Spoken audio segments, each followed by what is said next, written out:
C'est un des symboles de la crise sanitaire, tout comme les masques ou le gel hydroalcoolique. À partir du mois de mars 2020, les commerces et locaux recevant du public se sont équipés de vitres de protection. Certains professionnels, comme cette chaudronnerie plastique de Saint-Égonec, se sont engagés à fournir rapidement les commerces du secteur.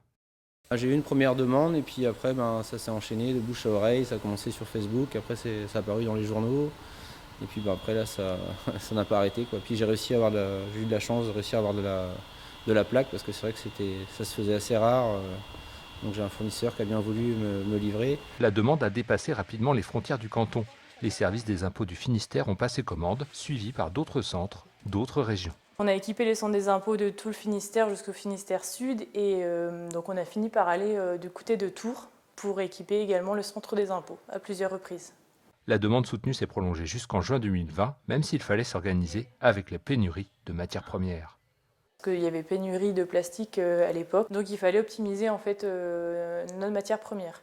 Donc au départ, c'était vraiment pour protéger les seuls travailleurs qui restaient ouverts en fait au premier confinement.